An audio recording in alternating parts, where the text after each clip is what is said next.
Hey there. You're probably wondering, why the heck is this being re-uploaded? Well, I'll keep it short. To put it bluntly, I'm not really satisfied with my rehaul of Lineage for Draft 2, so I'm going to be going back through and fixing it up. This will consist of re-uploads of old chapters, some of them being edited with different scenes and moments, alongside totally new chapters to better flesh out the story. These will consist of chapters for Lee, Harmony, Coxon, and Evelyn. Hope you understand, as I simply want to make the sequel the best it can be. Anywho, this is, this Draft 2 for Lineage. My cat just walked in. And my phone just went off. Oh my god. Anywho, enjoy this Draft 2 of Lineage. Draft 2... Wait, wouldn't this technically count as a Draft 3? Draft 2.5. Yeah, that works. Anything you want to say, buddy? No? Yeah, enjoy.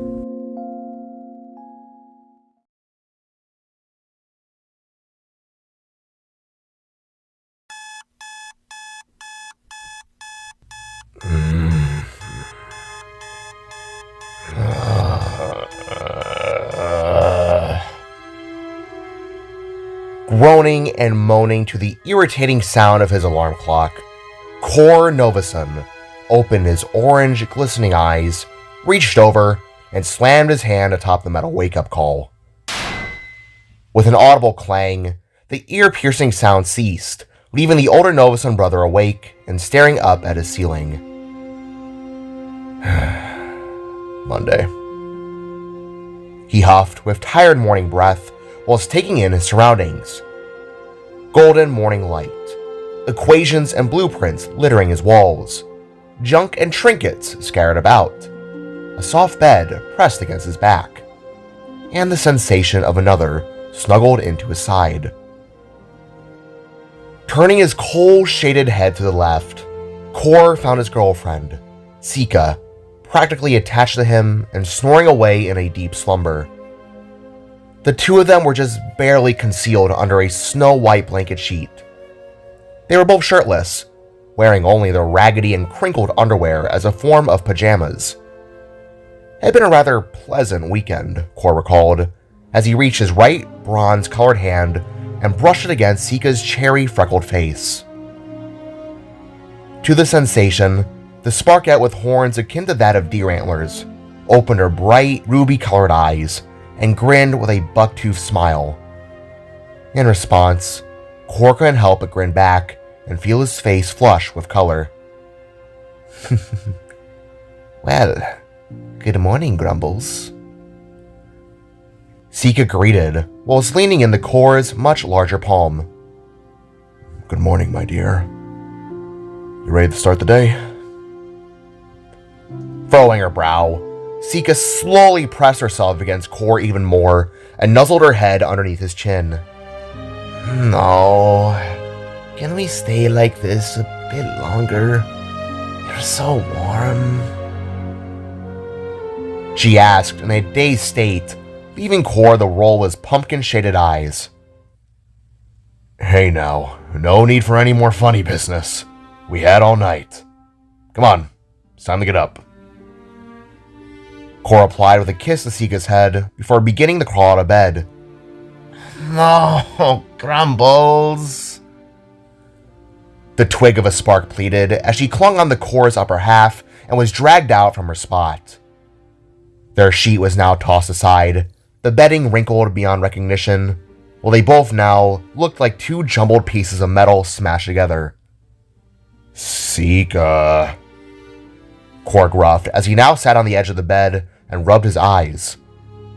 The morning light glistened off his golden bronze mechanical body, glinting in such a way that it made his bioorganic muscles look as if he had just ran a marathon. Shiny and bright was how people would describe it. He would have looked almost threatening if it weren't for his orange, heart-printed boxers that sat around his waist. Cor, please. Sika groaned once more as she wrapped her arms around the bigger Spark's waist and rested her head atop his left-hand shoulder. I know. I want to stay in bed just as much as you, but we got classes to teach. Leaning to his side, Kor gave Sika a kiss on the cheek before fully brushing her off, standing, and walking to the closet, leaving the Sparkette to sit in a heap of covers. Fine. It's not like 5 minutes would have made us any later. She huffed with disappointment before getting out of the bed and stretching. Unlike Kor's goofy pants, Sika wore a basic red bra and underwear.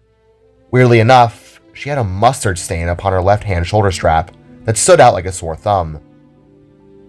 Why did we stay up all night and eat glip-top sandwiches? My stomach is killing me. Sika groaned as she made her way over to a travel pack and began to take out her clothes for the day. On the other half of the room, Kor put on some proper clothes. First, he pulled on a pair of dark purple jean pants, an orange turtleneck sweater, and then some darker shoes with white laces.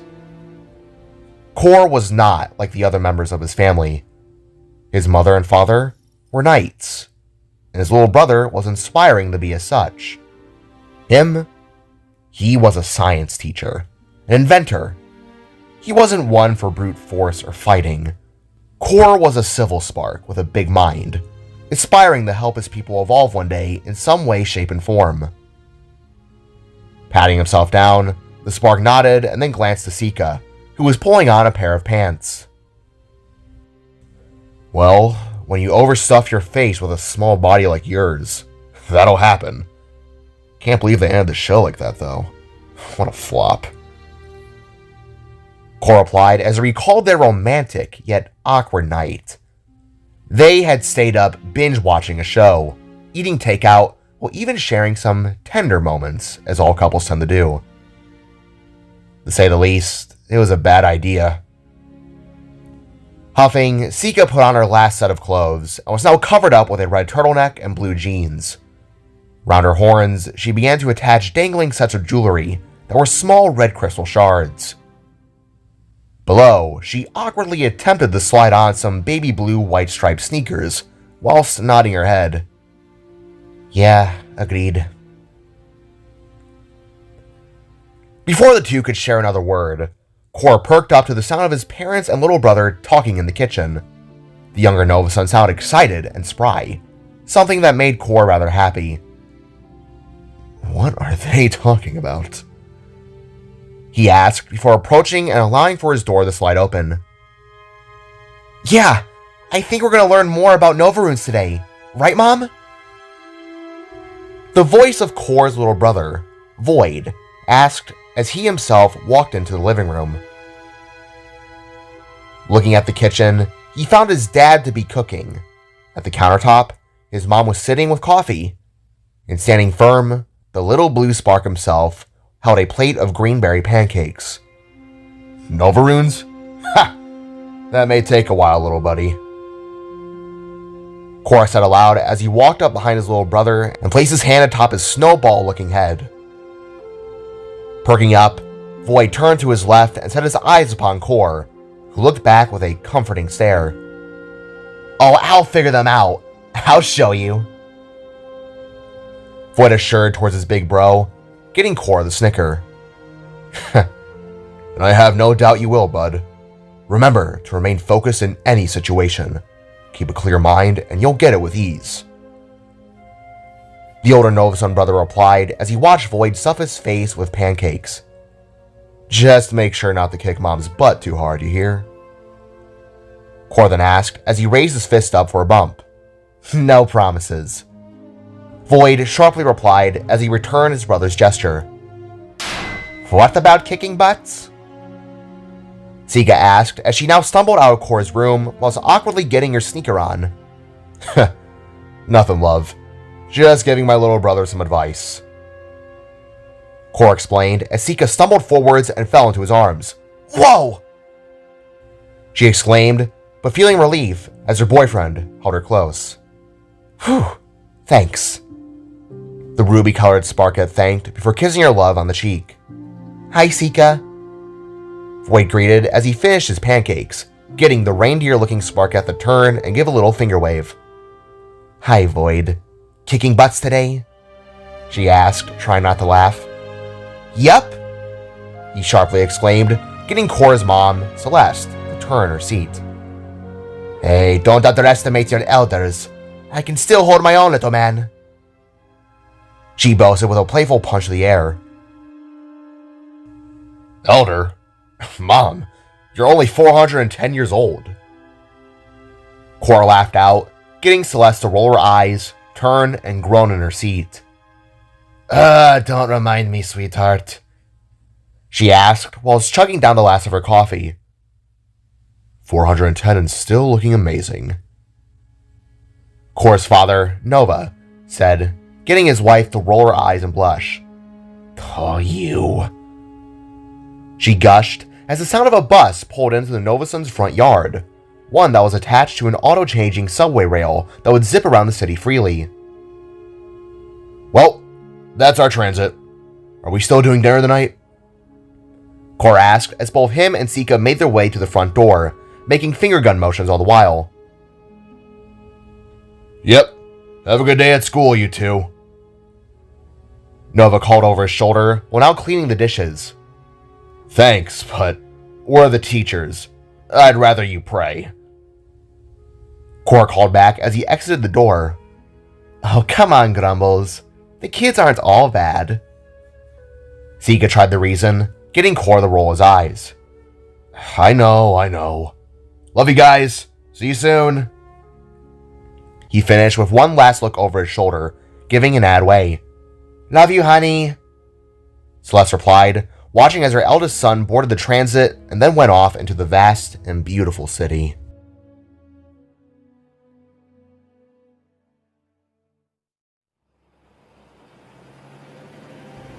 Stationing themselves within their transport, Cora and Sika both raised their hands and took hold of the dangling stabilizers that swayed above their heads.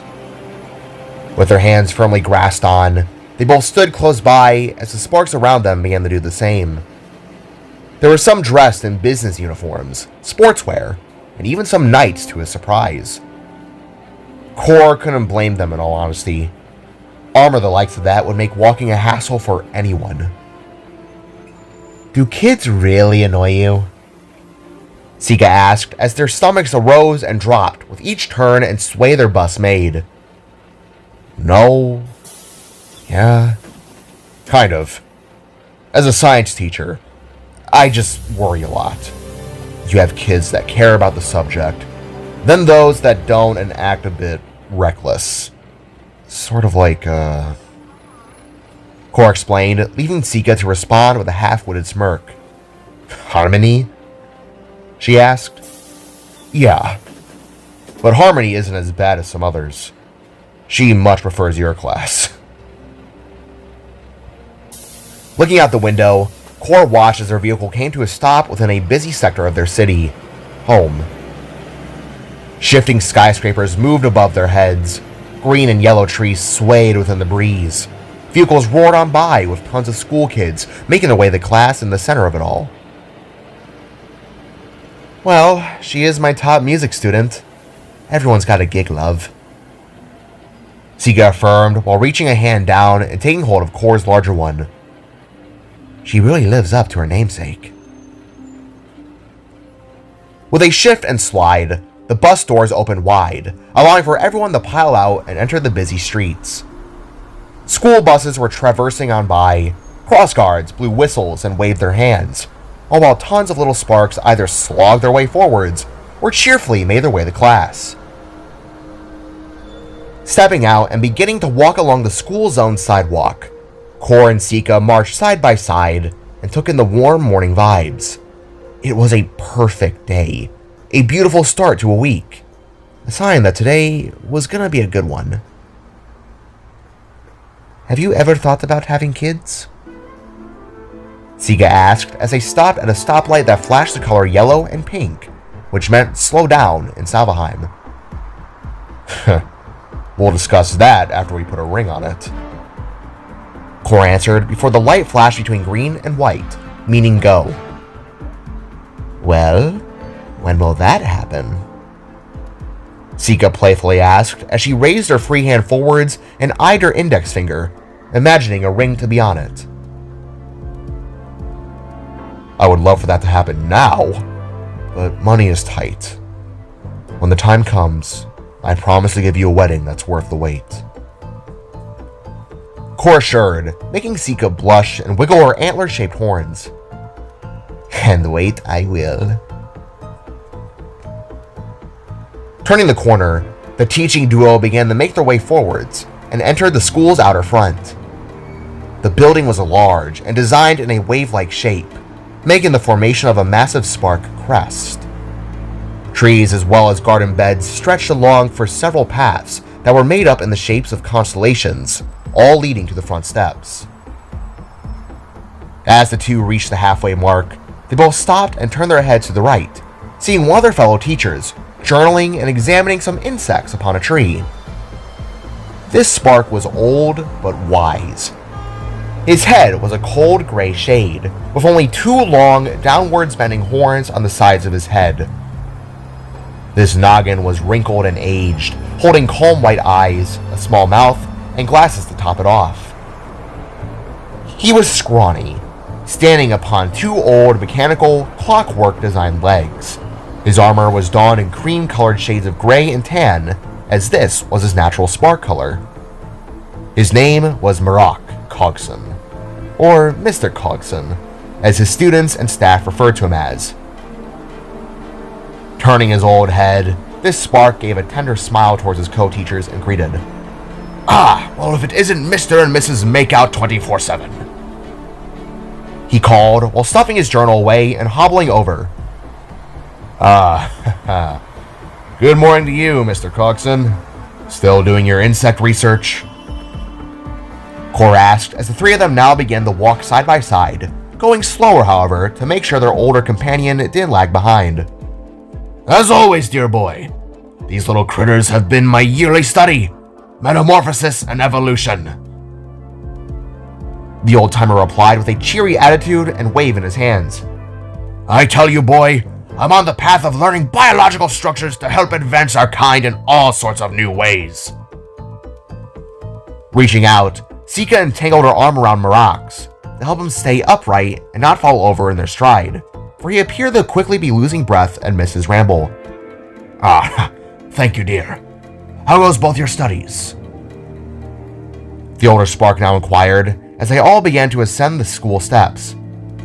"Oh, just lovely. All my little potatoes are learning how to play the flute. To others, it may be an ear terror, but for me, it's the early signs of incredible performances." Sika exclaimed with a small skip, making Cor and Cogson nod. Me and my students are just learning basic potion mixtures. Nothing crazy or special. At the end of the year, however, I do want to do a lesson on portal technology. That I am interested in." Cor boasted, making the other two in his group turn with curious eyes. Realm travel is a tricky system, boy. But if you ever need help, you know who to call." Cogson assured with a smiling nod as they all walked into the building and were met with a crossroads of where they departed. "I appreciate the offer, sir. I'll see you at lunch." Cor bid farewell, leaving the much older spark to nod again and begin making his way down the hall.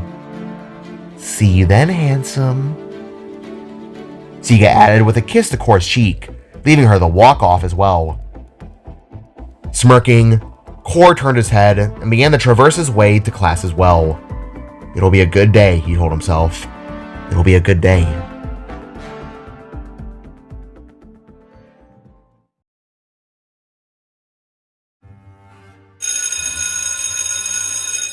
Good morning, class. Happy Monday this morning. Happy Monday, yeah? Cor greeted seconds after the bell rang, as he gazed his eyes across a plethora of students who all got situated with mostly bored looks on their faces. Morning. Good morning. Morning, Mr. Novason. Most of them greeted back, as Cor began to stand and pace around the front of his room. Looking around, the older Novason took in the details of his teaching grounds. There were no windows. Instead, were blank walls full of posters, shelves, and tons of potion mixtures. The floor was a dim orange shade that had tons of sink tables and stools situated into them. Working utensils rested alongside desk drawers. A chalkboard lay mounted along the wall, with even a mechanical spark body standing on by, mimicking a mock-up skeleton in most other schools. Glad to see the enthusiasm, but I hope everyone is well situated and ready to go, because today, we're going to be learning how to mix the right ingredients to create, wait for it, cosmic fire. Cor elaborated with a fake drumming motion as he slid his way to the other side of the room and gathered a bunch of materials. Whoa, wait, isn't cosmic fire something we don't really understand? A student asked as the older Spark took a vial along with some encapsulated stardust. Turning, Cor set his eyes upon the one who had asked and realized who it was. It was the girl he and Sika were referring to earlier, Harmony. This little Spark had a light peach-colored head consisting of cream-colored irises and a mole on the right side of her cheek. Round her head, she had 5 dark green to be grown horns, 2 on her lower chin, 2 on the sides of her head, and 1 lonesome atop her head. The young Spark's metal body was a dark brown metal, a bit on the darker end compared to Cor's. She also wore an orange handkerchief and a pink horn penguin designed shirt. In response to her words, Cor raised a curious eyebrow and began speaking again. Not necessarily, little one. Cosmic fire is the highest element within all kinds of flames. There is a natural manner to it. However, we only know the bare minimum. For instance, we know how to ignite it for only a short period of time. Cor explained as he took out other items and started to mix them together, forging little stars within a strange cloudy liquid into a tiny capsule jar. Oxygen, heat, stardust, fuel, with a hint of reality matter.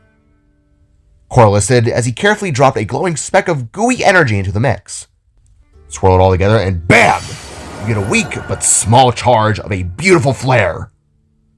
Cor boomed with a smile as a short gust of cosmic fire erupted from the vial's steaming top. Whoa! Most of the class exclaimed, leaving the older Novason to quickly seal the vial's lid and hold the now glowing capsule of energy up. Magnificent, is it not? He asked before stuffing it into his pocket. Are we going to learn how to do that? A kid asked from the back, leaving Cor nodding in response. Indeed, little one. But to make sure none of you get hurt, this will be a 2-day-long project. This Monday, we learn safety.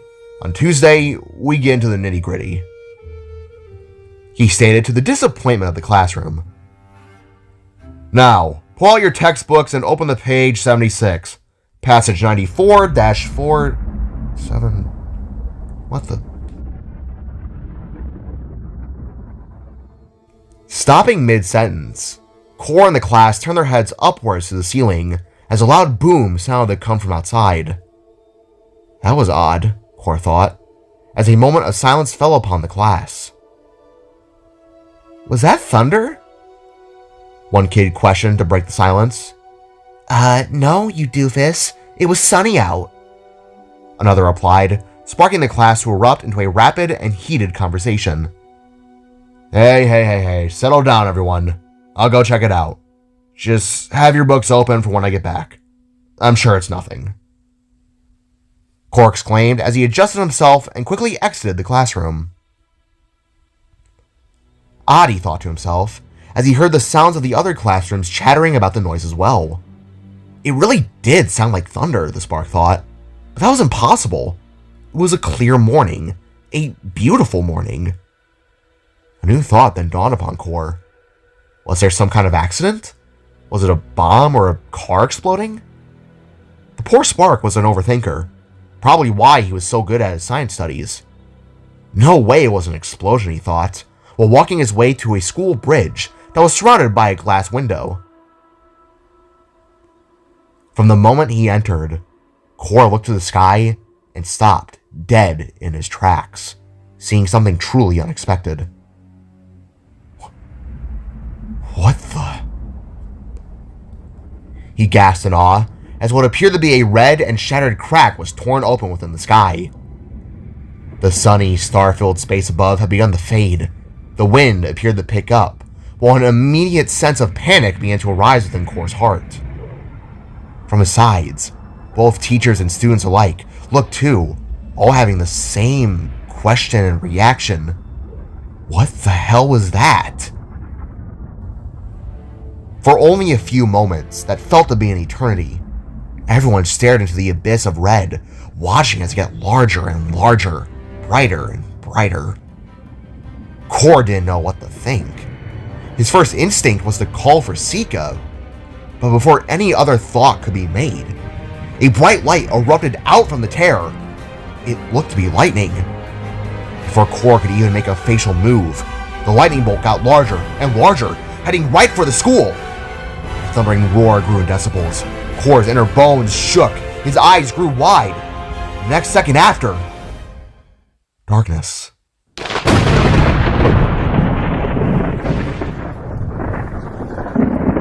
Journeys Ahead 2, Lineage. Chapter 1, 15 Years Back. Written and narrated by T.S. ProArt.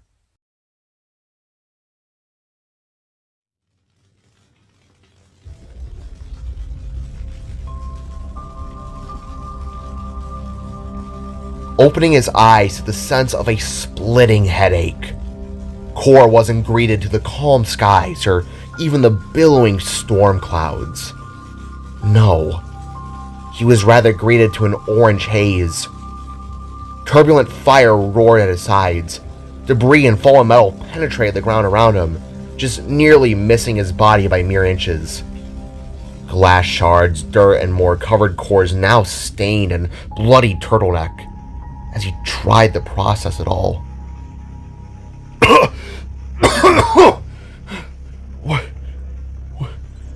What happened? The spark asked himself while coughing out blood as he began to slowly collect himself. As he did, the first of many realizations of that day dawned upon him. The school. It was gone? The school. Where's the school? Core rapidly questioned as he shakily stood upon two wobbly legs. To his shock and horror, the spark quickly came to realize that he was still in the school. Or rather, what was left of it. What happened? What happened? Core continued to ask as he tried to wave his hand through the smoke. He couldn't determine whether the sky had been clouded over or if the roof was still over his head. He didn't know for certain, but that mindset was quickly washed away by another, more bone-chilling thought. His students. Sika. Hello? Hello? Core called with two hands cupped to his mouth as he began to wage his way across smoldering wood and crumbling stone. From his side, he could see the outlines of melted lockers, fallen over door frames. Worst of all, bodies. Glancing towards the ground, Core's breath began to shake and quiver as he saw the fallen forms of not just his fellow teachers, but students. His vision was fuzzy from the flowing dust and ash. He couldn't make out the distinct outlines of arms and legs protruding from the rubble, some too tiny for him to even comprehend. Oh God. Oh God. Oh my God. Oh my God. Core gasped as his walk began to falter. What happened? When the shades just... Core asked, talking like a broken record. Ow, ow, ow, ow, ow, ow. A little voice suddenly came from the fallen debris, getting Novison to snap his head down towards his left. He knew that tone of voice. He had heard that cry once before on the playground. Harmony? Core asked as he made his way over to the sound. Mr. Novison? The young spark replied back as Core quickly found the girl, trapped underneath the table she had been sitting at. Harmony! Core bellowed with a horrified tone to his cadence. Reaching down, he took the large table and pulled it off the trapped girl, who had been sitting and cowering in a crouched position. "Harmony! It's me! I'm here!" Core assured as he helped the young Sparkette to her wobbly feet. Mr. Novason?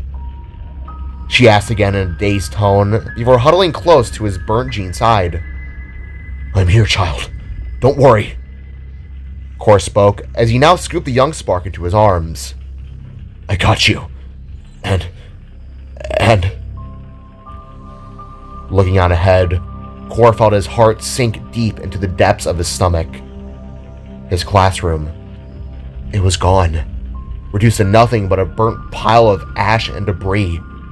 Worse yet, Harmony was the only student he could see, or let alone hear. They were gone. What happened? Where are my friends? Harmony questioned with teary eyes as blurry shapes began to hustle on by them. Like phantoms from the flames, teachers, students, injured survivors, and many more were all rushing to flee the fire. There weren't many, but one thing was present upon all their faces: fear. "Core!" A familiar voice called from the back. "Novason, dear boy!" exclaimed another. "Sika? Mr. Coxon?" he asked, watching as the shambling forms of his allies emerged from the darkness. They were alive, but in a terrible state. "Sika!" Core exclaimed as the two went to embrace, but found that they were both carrying students. Core with Harmony, and Sika with a smaller girl, one the older Novason recognized from both in and out of school. She was short and 10 years old. She had golden eyes, a brown head, what could have only been described to be hundreds of freckles. The little spark wore a tiny overall dress with a black and yellow undershirt, topped off by a pair of fake play wings upon her back. She looked mortified and distressed, shocked and unable to speak. But Core knew her. This was one of Void's best friends, a girl from his little friend group, Bumbly, or Lee, as everyone called her. "Core, Harmony, what? Sika began to ask when they all began to hear the deafening sound of blasters firing, swords slashing, and metal tearing. Then came the screams. Horrible screams, roars, monstrous bellows that had them all looking around in shock. What's going on?" Sika inquired as the dust and debris began to fade, revealing the burning city around them. "Dear Darfion," Marak whispered as they all could now see the monsters of horrifying variety. Some were tall, colorful with burning glowing eyes, gnashing with razor-sharp teeth and bladed claws. They were unlike anything the Sparks had ever seen. Unknown monsters that didn't belong. They were heading right for them. What are those things? Harmony wailed as Core and Co began to step back in sheer terror. As if on cue, several Guardian Knights rushed in from the fog and began to engage the monsters. "Get out of here!" one cried. Yet, before the small group could move along, this knight was pounced upon by a crustacean-looking glitching monster and was snagged by the head in its claw-like hands. Knowing full well what was about to happen, Core and Sika turned the kids as well as themselves away, just as a sickening pop and tear came with a short-lived wailing scream. "Run!" Sika shrieked as they all turned and began to sprint in the opposite direction. Even Marak kept pace, pushing the limits of his old gears. Is that knight okay? Harmony asked, with tears spilling from her eyes. But Core didn't know how to respond. Everywhere he looked was in a state of carnage. Sparks were all running and screaming, fearing for their lives from this unexpected attack. Was this happening everywhere? Core asked internally. Looking up, he could now see that the entire sky was burning with static. Skyscrapers all collapsed in the distance, as more lightning began to strike. I want my mom. I want to go home. The little spark in Sika's arms whimpered as her yellow eyes shook back and forth from a panic attack. Shh, it's okay. We'll get you to your mom, Sika nervously assured while glancing at the Core with horrified eyes. What's happening? She sternly asked through a tense whisper, just as a large, fat, and bulbous purple monster with wings swooped down and snagged a fleeing spark like a hawk. Before anyone could help, they were taken to the air, never to be seen again. I don't know! Core boasted with a shout that scared the kids as a massive explosion erupted from their left-hand side. A tanker truck full of gasoline was tossed aside by an even larger monster, an unstable-looking creature with beady red eyes and needle-like teeth, with flailing tendrils that was dead set on anarchy. Latira's grace! Mr. Cogson gasped as he nearly felt to have a panic attack right then and there. Snapping his head from both sides, Core knew within that they weren't going to last much longer on foot. His mind was racing with all kinds of thoughts, petrified thoughts. In the heat of that moment, another dawning realization came upon him. Mom, Dad, Void. Where was his family? Were they okay? Were they alive? Core had no idea. Not the slightest clue. Glancing towards the side, he locked his orange eyes upon an abandoned school bus. It was still running with the doors wide open, like the gates of heaven greeting them with open arms. It was a hefty vehicle, bulky enough to provide protection, especially for a group such as his. Bus! Core shouted with a point, getting everyone to turn a heel and make a beeline straight for its massive yellow frame. As they reached the hefty machine, Sika and Core first put both Harmony and Lee inside. Go! Stay inside and stay low!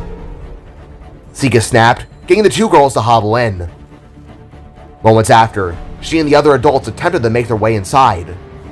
That was until their inevitable attack came. Crashing in with a roll, a tall and rainbow-lanky creature slammed itself into Marak's side and dragged his elderly, bolted body across the ground. Mr. Coxon! Core shouted with a scream and cry as the elder began to scream in pain. It all happened so fast. One moment, Marak was being dragged across the floor, and the next was much worse. Within the fraction of a second, this monster snagged the old-timer's legs and ripped them off without so much of a struggle. Parts and clockwork gears flew through the air as poor Cogson fainted from the sudden rush of pain. No! Core shouted as he summoned two Nova Runes and threw them at the beast. Core wasn't armed like his parents. He had no weapons, no blasters or blades, no fancy tech outside of his natural magic. Getting the horrific creature's attention, it snapped its body around and dropped Marak, only to stare upon Core like a predator. Its one massive glowing eye glared upon the spark, making him wonder what he should do. He couldn't leave his friend, but he had no way of defending himself, his girlfriend, and more importantly, the two kids in the vehicle. Thankfully, before anything worse could occur, two sparks flew in with sets of green and purple wings. In a flash, Atlas Scrapeson and Evelyn Scorch's daughter slashed down with their weapons and took out the beast immediately. Car! Atlas screamed, getting him the gas rush forwards and for Sika to stick her head out the window of the bus. Atlas? Evelyn? The older Novason screamed as the group of old friends were united. You're alive! Thank Matira! Evelyn gasped in disbelief as Core rushed past them and found the torso of Marak. The old spark was still alive, but in terrible shape. He was now only in control of his arms, hands, head, neck, and torso. His legs, however, were now severed and mangled beyond repair. Bus! Now! Core spat as he picked up Marak with a stern stare, getting Atlas and Evelyn on their toes. Core! Are you kidding me? He's dead scrap! Alice hacked out in a cold sweat as Core marched his way to the bus and began to aboard. He's alive! I'm not leaving him, Atlas! The coal-shaded spark angrily worded, as they all got within what could have been their best possible hiding spot, How the hell did he even find us?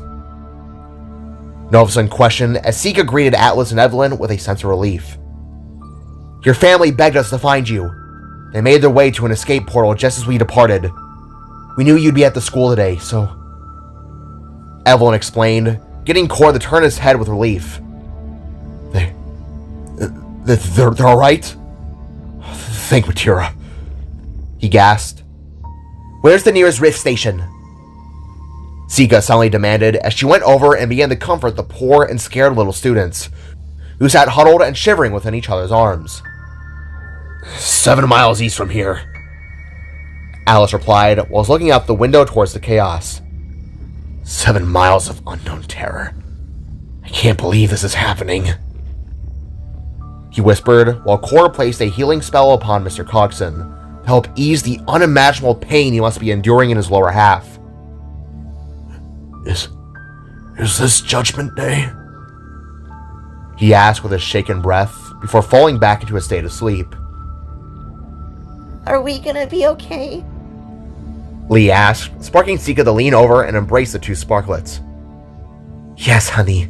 We're gonna be okay. I promise you we're gonna be okay. She assured in her words, but gave a stare to the others that said the opposite. Give me the coordinates. We're driving the 7 miles. Cor suddenly blurted as he walked over and took a seat within the driver's side. You want to drive a big loud vehicle 7 miles through this mess? Alice asked with a stern tone as Cor revved the engine. Flying would make us targets for whatever the hell those things were in the sky. Running makes us even more exposed. You two are the only ones with weapons too, may I add. Cor retorted as sweat spilled down his brow. You'll draw the whole damn army of those things towards us. Alice spat as he snagged Cor by the shoulder. You'd rather walk 4 legs? Cor snapped back as his horns began to glow with an orange haze. Do you really want to get crushed? Alice retorted. Boys, Evelyn asked with a reach. Alice, there's 2 children and an injured old spark. We don't have many goddamn options. Cor snapped in an uncharacteristic but reasonable response that took everyone aback. I don't know what in Matira's name is happening, but I am not going to allow these people behind us to die like that. Now sit down and buckle up. With a huff, Cor turned back forwards and slammed his foot on the pedal, pulling the large machine out and crashing through the school fence, heading into the unknown.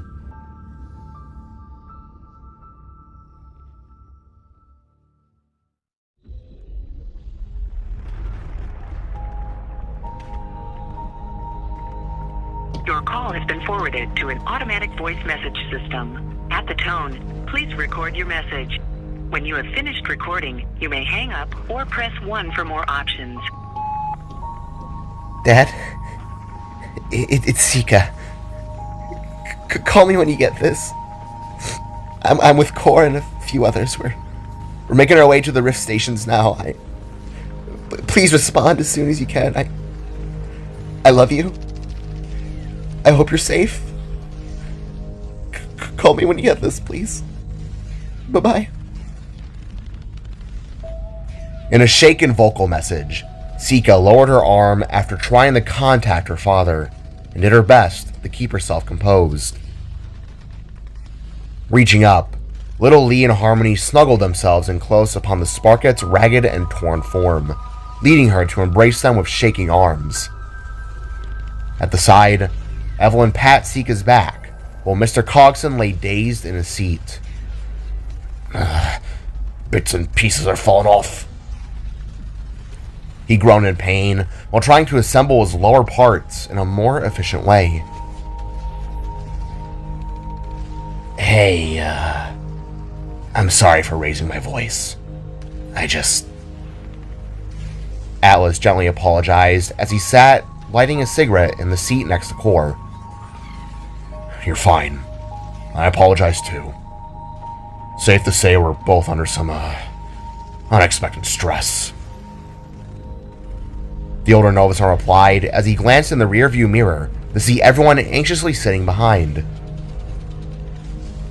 You get any words from King Orion yet? He then asked. No. Haven't heard a thing.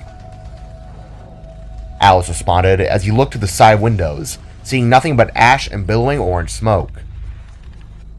Okay. Do you have any clue on what those things were? Core continued to ask, as he knew Atlas to be a knight in training. He had hoped his old friend would have some information on all that had been happening, but it would appear that wasn't as such. I don't know. Nobody knows. I've never seen anything like them. You see the ones that turn on the cars yet? Alice inquired as he cleaned some blue blood off his double-bladed katana. The ones that what? Core sharply asked, when suddenly their bus halted with an electric jolt. Ah! What the hell? Evelyn shouted with fright, while Sika held the little ones close. We hit something? What was that? Mr. Cogston groaned as Evelyn quickly picked him up with her tail. Groaning from the jolt, Core began to rapidly stomp the pedal, only for nothing to react in response. Something had hit them and cut the engine dead. No! The older Novason ranted as a set of heavy footfalls befell them from all around.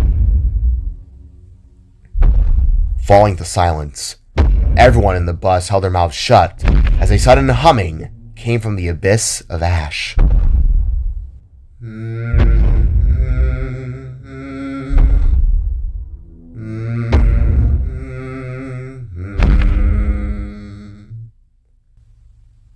Thump, thump, thump came sets of footfalls as everyone remained as still as the godly statues that littered their world.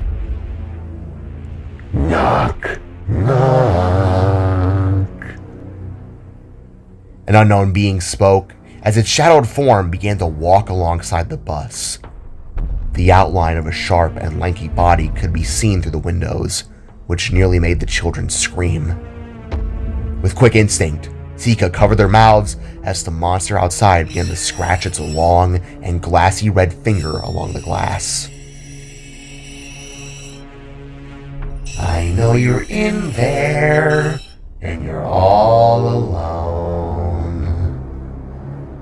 The monster taunted, sparking Atlas to activate a massive arm blaster upon his right side. No! Core harshly whispered while placing a hand to the weapon's barrel. No! He repeated, now in a softer tone of voice, as whatever was outside began to move along. 1 10-second passed, another. 3, 4, 5. Silence. Absolute silence. Is the monster gone? Lee questioned. In a flash of furious motion, the roof of the bus was suddenly torn away with a sickening metallic screech. Peering inside appeared a large, blood-red, glass-bodied, golden-eyed, cube-headed monster that glared upon everyone to their absolute horror. Well, look what we have here! Some little sparks to burn down to the bone! Good day! The massive monster bellowed with a heckler-sounding voice as he tore the bus in half and exposed the group of survivors into the open. Oh my god! Oh my god!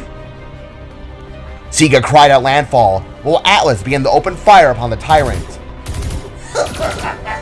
Chuckling, the cube-headed enemy swung his arm down with such force, it knocked Atlas aside and into a metal-tearing sprawl. Honey! Evelyn shrieked as she turned Mr. Cogson away and then used the tip of her tail to open fire upon the monster. Like Alice's assault, this strike had no effect upon the blood-red being, who charged his eye and took one hard shot upon Evelyn. In a flash of yellow, her face and neck were struck with a powerful blast of the eye's energy that sent her and Cogson flying back. As Evelyn hit the ground, she started to wail and shriek like a banshee, screaming and hollering in agony whilst grabbing her face that steamed with smoke. Evelyn! Core cried with horror at what had happened before getting snagged into the monster's claws. Core! Sika wailed as she hid behind a turnover vehicle with the two kids. An orange one? Now that's rare. Can't wait to use your eyeballs as my own personal jewels. The glitching monstrosity bellowed as he began to charge up his flat glowing eye. In a state of panic, Core did the only thing he could think of. Reaching into his pocket, he pulled out the vial of cosmic fire, then smashed it into the beast's eye. In a bright flash of orange light, this small glass container released a mighty cosmic blast that sent the monster stumbling and Core dropping. Yet, this didn't come without fault. On the left side of Core's face, a sharp burn scar formed right above and below his eye, making it look as though he had been slashed with a knife. Hitting the ground, Core was left in a daze. Instinctually, he reached up and clenched his open wound while a sharp ringing blared in his pounding head. He could barely see out of his left eye, for it was a mix of blurry shapes and stars. Was he going blind? Surely not, he told himself, before whirling around and watching the monster stumble. Oh, my eye! God! Do you have any idea how much that hurts? The demon screamed before turning and marching with sharp steps towards Core. This was it, he told himself. He was about to die. He was going to die right there and then in a horrible way.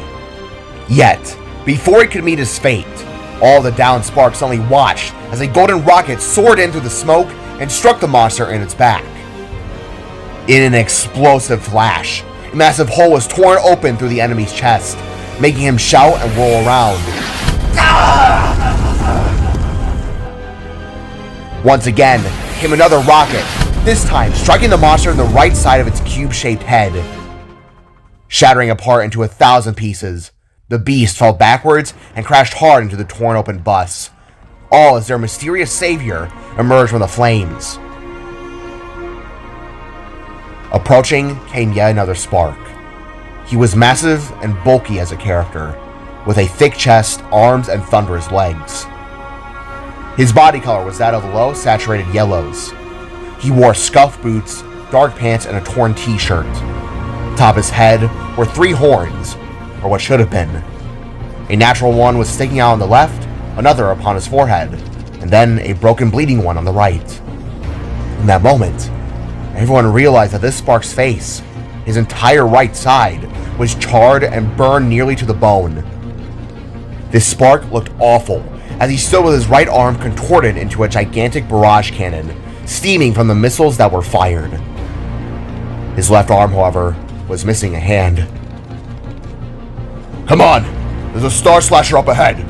We can use it to get out of here! This mysterious spark shouted as Core's group all stood in response. I can't see! It burns! It burns! Evelyn gasped through a hoarse breath as she shielded her face with Atlas now by her side. Easy, lass. Easy. Mr. Cogson weakly tried to say as Evelyn held him tight around her tail. God, are you? Oh my God! Your face! Your face! Sika gasped in horror as Core's left eye continuously bled with gushing orange spark essence. I'm fine. Are the kids okay? He asked as Sika now carried the petrified Harmony and Lee. Come on, what are you waiting for? The large yellow spark spat as he glared upon everyone with a teary, bright, purple-eyed stare. Who are you? Core asked as they all started moving forwards in a tired, slogging motion. The name's Talos. Talos Scornson. I was preparing to flee when I saw you all getting attacked. This new spark explained as the outline of a large craft was seen stationed within a burning ash-filled environment. They had been attacked near a launch site for aircrafts. Star Slashers, Core recalled. Ships used by the Knights to realm travel, classified vehicles basic sparks like him weren't allowed to use. Before another word could be shared, the body of the large monster began to slowly reform itself. The shattered glass upon the ground started to levitate and be magnetically pulled towards the cube-headed creature that angrily began to growl in an awakening tone. Come on, hurry! Talos spat before turning and rushing to the massive craft. The Star Slasher was a long and narrow vessel, having gargantuan levitating rings around its base that would allow for it to jump between dimensions. Its color palette was made out of white steels and bronze golds, all the while being topped off with tinted blue windows and shimmering spark crests. Together, the strong carried their injured and the young, as they too made it to the craft. As the door sealed shut, Talos, in a panicked silence, ran to the front of this machine and began to pilot it. "Rest, love. Rest," Alice pleaded as both Evelyn and Mr. Cogson finally sat down in passenger seats. Evelyn, Cora and the others could hardly look at her. Her face was burnt. Her skin was torn and blistered. Her eyes were watering with glossy stares. Even her neck had been split open from the blast, revealing the mechanical and energized organics underneath. I can't see! I can't see! I'm blind! I'm blind! Evelyn screamed over and over, while the two children just cried. "Come on! Come on!" Talos gruffed as they began to rise higher and higher into the sky. The bulbous winged monsters began to swarm the craft, but the now rotating ring around its form started to take them out from its sheer velocity. Shaking in horror, Cora looked out the side window and took in the sight of Salvaheim. If he were being truthful, it was as though he were looking down into the depths of hell itself. Fire, slaughter, monsters. The monster. Looking up with a reformed body, the cube-headed monstrosity stood with annoyance in its eye as they all got higher and higher. Before they disappeared behind the clouds, Cora could see the cube reach behind its back and then pull out something that made his heart sink. Raising his hand out, this cube entity began to wave at him with a golden spear. His father's spear. "No! No!" Cora shouted as he pressed himself against the window. "No! No! No! No! No!" He started to panic as Sika tried to ask what was wrong. "See you around," the cube whispered as he then threw the spear headfirst into the dirt. Within a flash, the Star Slasher surged to life, then blasted forwards, leaving Salvaheim and entering to the deep dark abyss of space within another dimension. All the while, Cora began to punch and scream at the glass as every single spark tried to process what had happened in the last hour. All Cora, deep inside, knew that his father, mother, and brother had not survived.